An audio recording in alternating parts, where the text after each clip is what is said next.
Fala galera, tudo bem aí, povo? Bem, gente, aqui é o professor Álvaro.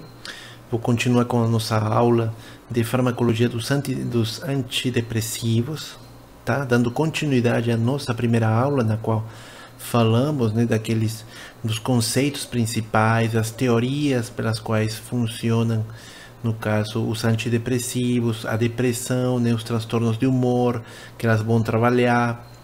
Assim mesmo, também nós observamos, chegamos a indicar o que nós íamos estudar, né? No caso, num primeiro momento, trabalhamos com os fármacos inibidores da enzima monoaminoxidase, os IMAOs, né?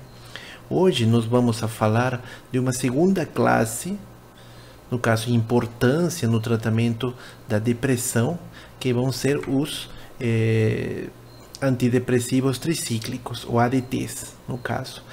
Principalmente as ações desse tipo de medicamentos para a depressão é, obviamente, melhorar o humor e o alerta mental, basicamente. Mas, por cima de tudo, é importante porque ela diminui essa preocupação mórbida que é gerada, muitas vezes, não, pelo passo da doença no paciente. Então, 50% a 70% dos pacientes tem essa melhora dessa preocupação mórbida. Assim mesmo vai melhorar as atividades físicas e o alerta mental desses pacientes. Lembrando que a melhora no caso do humor desses pacientes aproximadamente em 2 semanas, mas ela pode aumentar, né, o tratamento da depressão em si pode chegar, no caso, até 12 semanas. Normalmente é 2 a 4 semanas que acontece isso.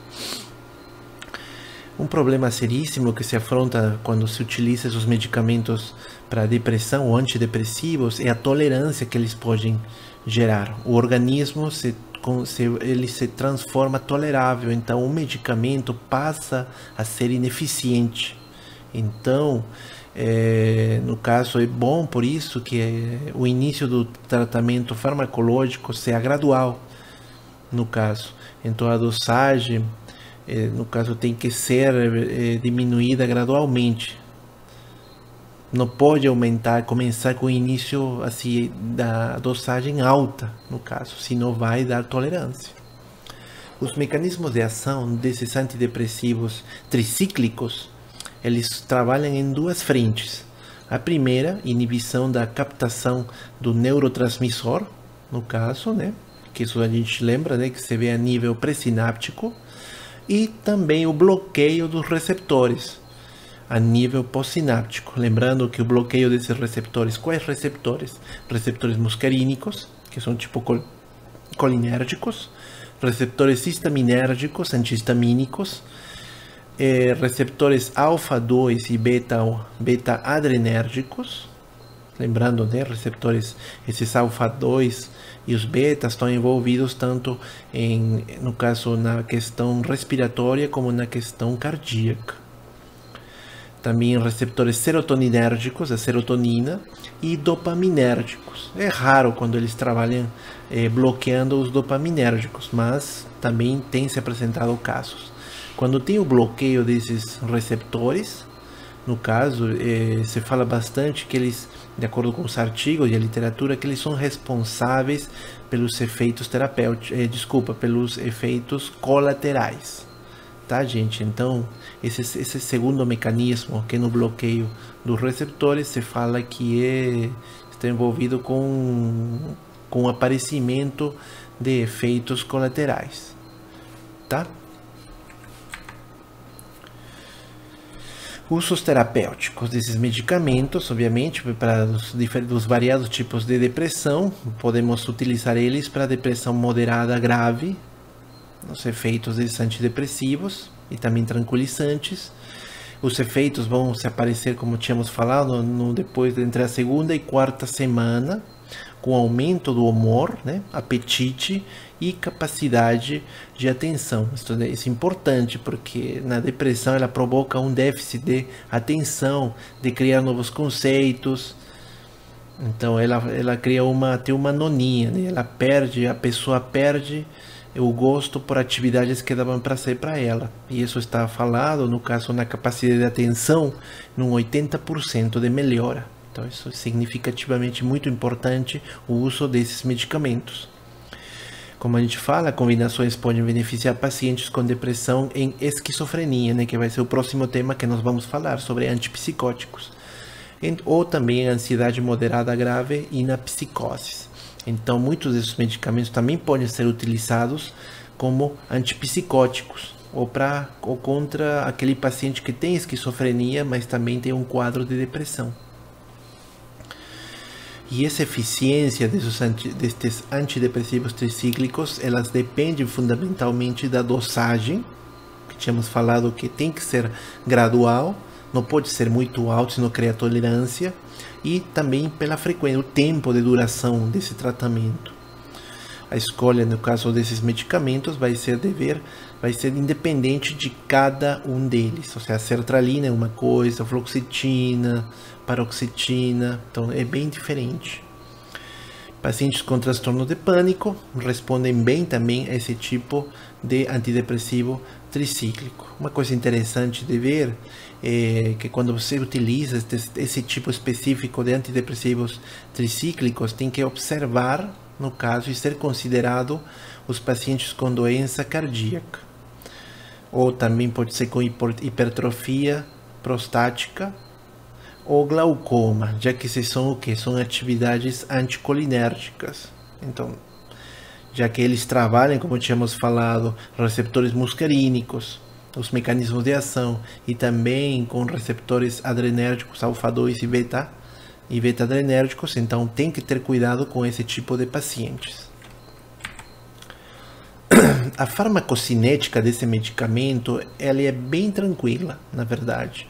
Como os outros que tínhamos falado anteriormente, ansiolíticos, hipnóticos, para as doenças neurodegenerativas como Alzheimer e Parkinson, a farmacocinética é tranquila, já que ela se administra por via oral, sua absorção é muito boa. Essa biodisponibilidade é excelente para quando é via oral. Normalmente tínhamos falado, né, que outros medicamentos eles possuem muitas vezes baixa absorção por causa de ser via oral. Mas esses aqui, no caso dos antidepressivos, eles têm uma excelente absorção. Isso é devido à sua molécula, à estrutura molecular dela. No caso, esse metabolismo que ela tem, ou biotransformação, como a gente dá, né? Ela é bastante aproveitada, né? Pela via oral, 55-80%. Elas são altamente lipofílicos, concentrando-se maiormente no miocárdio e no cérebro. Ela também possui o tempo de vida média dos medicamentos, eles são altos, né? Mas assim, depende de algumas características, como o sexo e também a concentração. No caso, ela pode diminuir, no caso em mulheres, durante a menstruação, ou antes do início da menstruação. Eles são eliminados facilmente via renal ou pela urina.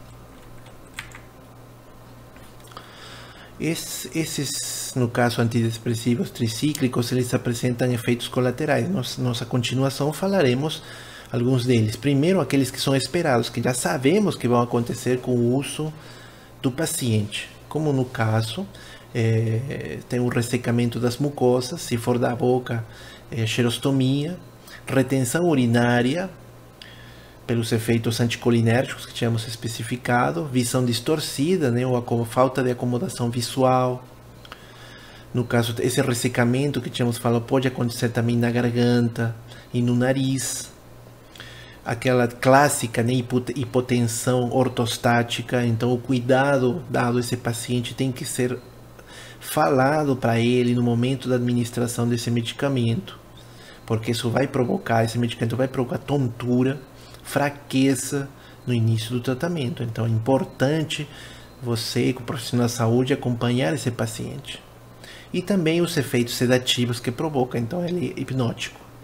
E aqueles a serem relatados, que normalmente pode acontecer por uma interação medicamentosa, etc. Né? Temos os tremores, basicamente 10% dos pacientes que tomam os antidepressivos tricíclicos apresentam tremores durante o tratamento, dormência, aformigamento, sintomas parkinsonianos no caso, né?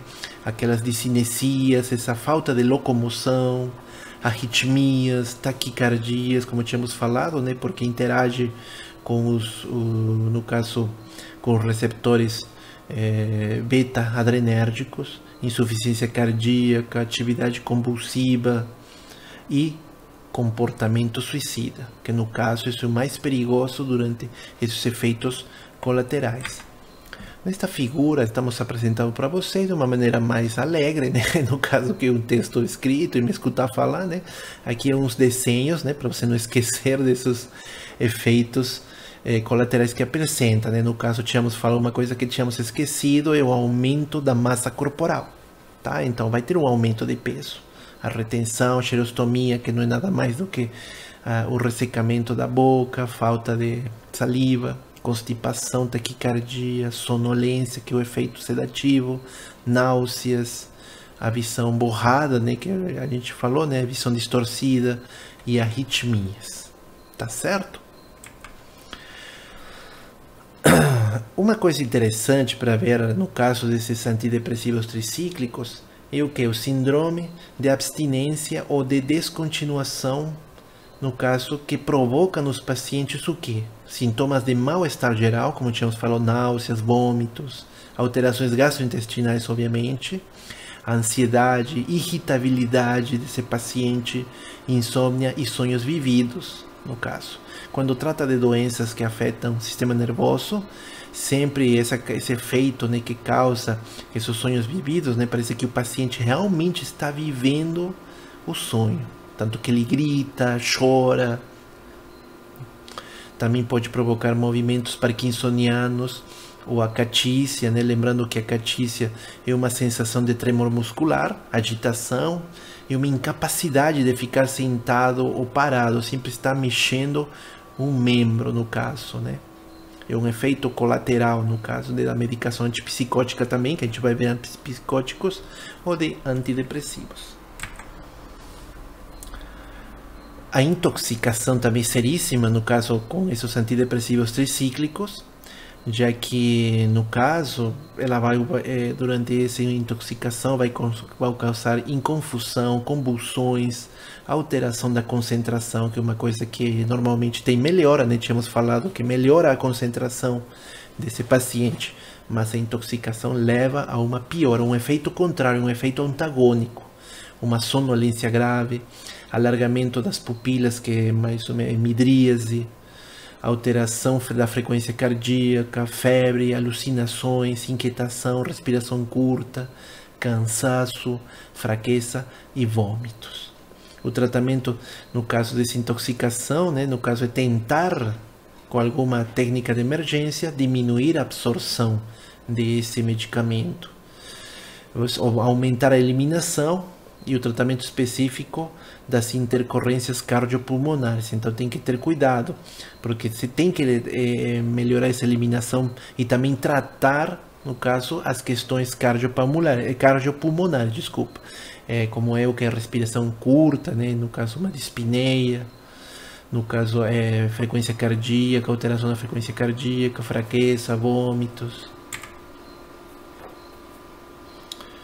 No caso, agora você pode ver que nas interações medicamentosas, esses medicamentos eles se interagem muito com vários outros, por assim falar, né, grupos farmacológicos, com analgésicos, com anestésicos, com outros medicamentos anticolinérgicos, com anticoagulantes, anticonvulsivantes, né, aí temos carbamazepina, antihipertensivos, com levodopa, no caso um tratamento do Parkinson, aminas simpaticomiméticas, enfim, tem que ter bastante cuidado durante essas interações medicamentosas.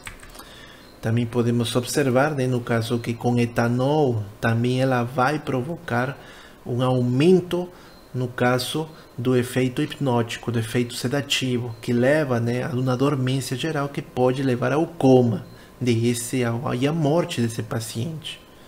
Agora, se você tem uma interação com inibidores da MAO, né, que tínhamos falado agora há pouco, vai ter o aumento da hipertensão, crises hipertensivas, hiperpirexia, aumento da febre, convulsões e coma, e na maioria dos casos leva à morte.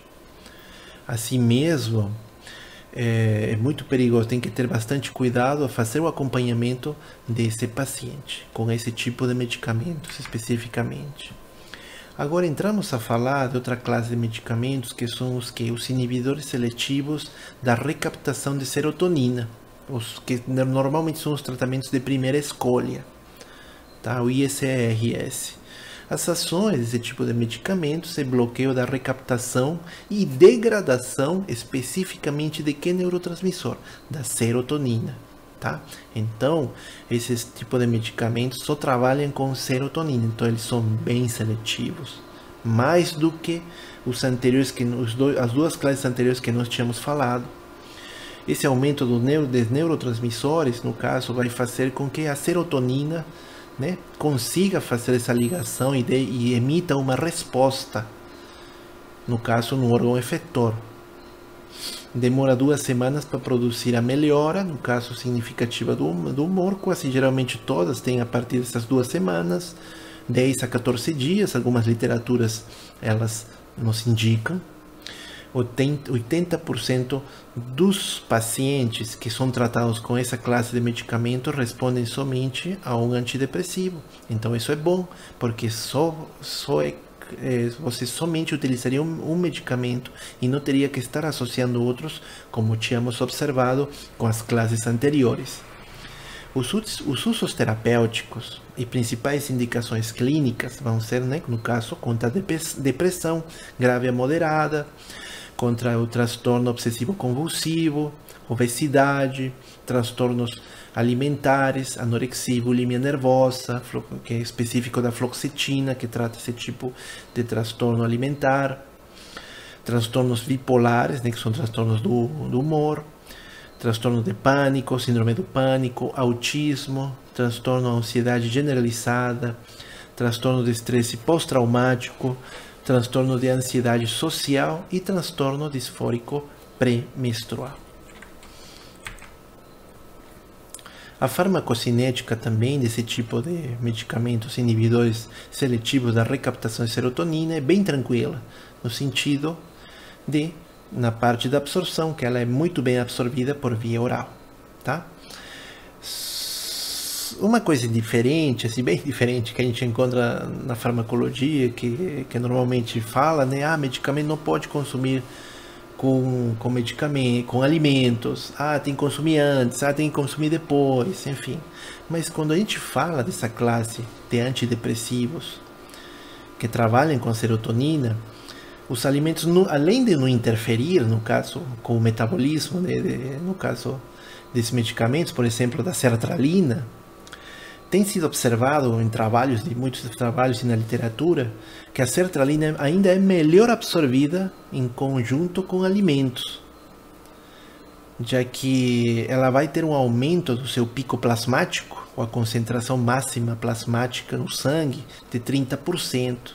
Então isso é excelente. Então você pode, no caso, consumir alimentos quando toma esse tipo de medicamento, especificamente a sertralina. Tá? O tempo de vida média desses medicamentos são bastante altos, né? De 16 a 36 horas, né? No caso, você encontra um aproveitamento de quase o 100% do fármaco. A fluoxetina, sem embargo, ela tem mais 50 horas. Tudo isso se deve a que seu metabolismo, o seu metabólito de ativação, né? A esenorfloxetina, que ela, além, né, quando ela é ativada, ela pode ficar muito tempo no organismo, até 10 dias.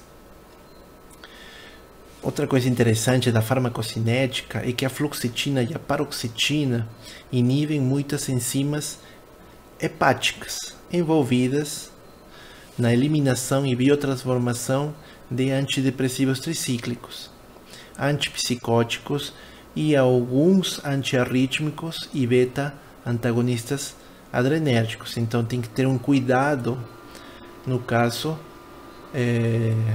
com esse tipo de medicamentos e quando tem uma interação. Por isso, como tínhamos falado, né, os pacientes, eles respondem bem ao medicamento somente com um, se é a fluoxetina, paroxetina ou sertralina. Então, induzir a outros vai levar a que eles antagonizem o efeito dessas outras classes de antidepressivos. Como ele afeta o fígado, no caso, né? Então tem que ter cuidado com as dosagens nesses pacientes que já têm, que são hepatopatas, que têm insuficiência hepática. Lembrando também que a sertralina e o citalopram, que é também outro antidepressivo, apresentam concentrações plasmáticas iguais às dosagens administradas por eles. Ou seja, se tem 10 miligramas, ela vai ter uma concentração plasmática igual que a que foi administrada. Já isso não ocorre com quem? Com a fluoxetina, com a paroxetina, com a fluvoxamina, nas quais, no caso, a dosagem, no caso, o aumento dessas dosagens leva, né, a aumentar 3, 4, 5 vezes mais a concentração plasmática. E isso leva, né, no caso, a efeitos colaterais. Tem que ter cuidado. Então, sertralina e citalopram, eles seriam, entre aspas, mais tranquilos na administração desses medicamentos. Pelo menos, farmacocineticamente, eles são. Os efeitos colaterais que elas vão ter, por elas serem seletivas, né? Então, o paciente consegue tolerar mais os efeitos colaterais. Mas, mesmo assim, né, muitos deles apresentam também problemas gastrointestinais, como náuseas, vômitos, dor abdominal, diarreia, uma vez que, né, que intervêm alguns receptores envolvidos com essas vias. Também pode ter um efeito psiquiátrico, como agitação, aumentar a ansiedade, insônia, tudo o oposto dos efeitos que eles ajudam a parar, né? No caso, contra a mania, o nervosismo, então cria manias, mais nervosismo. Outra coisa interessante, que também quando tem vai gerar alterações do sono, fadiga, efeitos neurológicos como tremores, efeitos extrapiramidais. Lembrando, os efeitos extrapiramidais estão envolvidos com locomoção, perda ou ganho de peso, geralmente tem mais ganho, disfunção sexual, né, essa perda da libido, e reações dermatológicas, como no caso hipersensibilidade, rasgo cutâneo. Aqui só mostrando, né, desenhos, né, os efeitos colaterais, como náuseas, ansiedade, insônia, sonolência, disfunção sexual e interação com fármacos.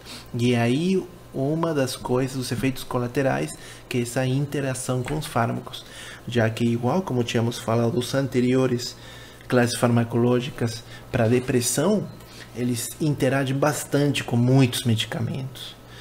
Primeiro, estes inibidores seletivos da recaptação de serotonina vão interagir com quem?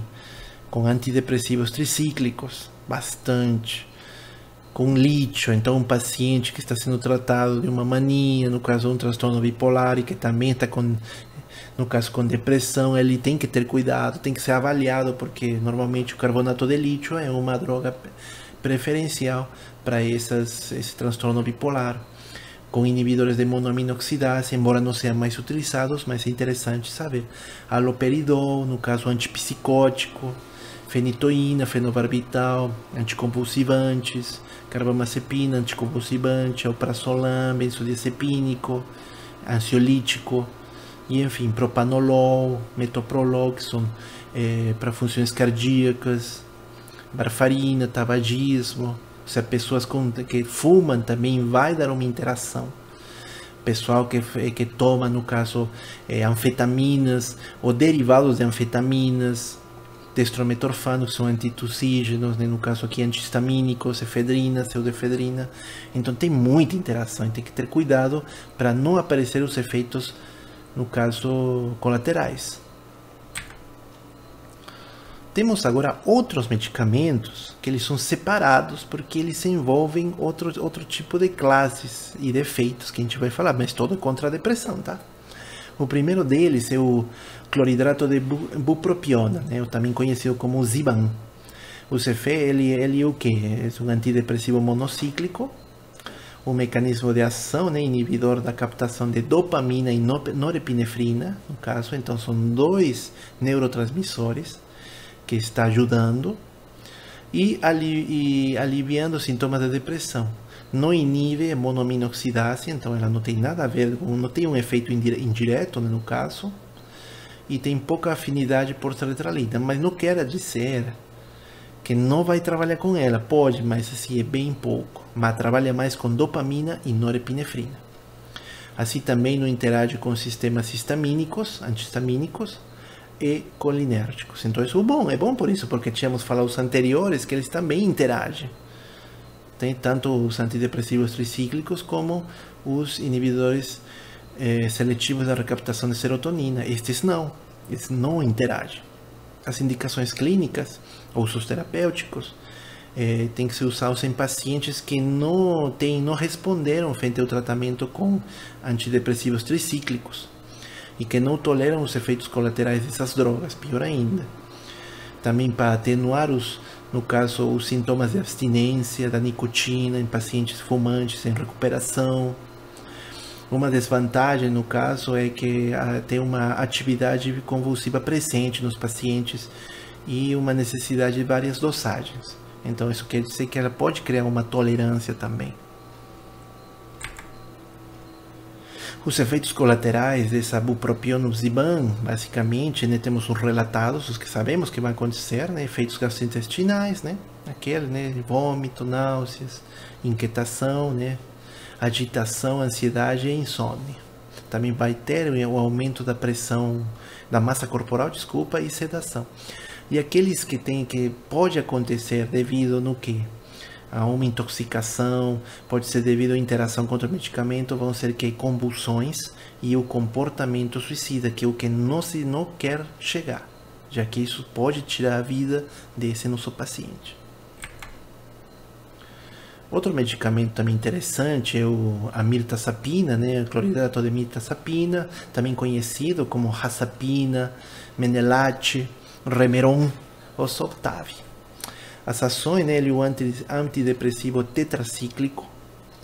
No caso, o mecanismo de ação aumenta a atividade noradrenérgica e serotoninérgica central. Então, ela ajuda a norepinefrina ou noradrenalina e a serotonina, no caso. Indicações clínicas, obviamente, tratamento da depressão. Os efeitos colaterais encontrados nesse tipo de usado por esse medicamento, no caso, vai ser o aumento da massa corporal, quando for em doses baixas, no caso, então, pensa, mesmo em doses baixas, vai ter esse aumento da massa corporal, sedação excessiva, boca seca, xerostomia, edema, obstipação intestinal, dispneia, falta de ar. Caso o paciente tiver febre, outro sinal de infecção, e diminui a leucocitose, deverá ser suspendido o uso do medicamento. Então, o que pode pensar no tratamento e cuidado desse paciente? Fazer um controle, um leucograma desse paciente, já que esse medicamento pode causar leucocitose. Agora, para tratar, no caso, terapia medicamentosa para mania e do distúrbio bipolar, vamos ter o carbonato de lítio, que é o essencial. Os sais de lítio são utilizados para o tratamento de mania aguda e na profilaxia de episódios maníacos e depressivos no transtorno bipolar. Então, basicamente, no transtorno bipolar, ela é eficaz, no caso, na prevenção de sinais e sintomas da mania do que da depressão. Então, ele é mais efetivo na mania, né?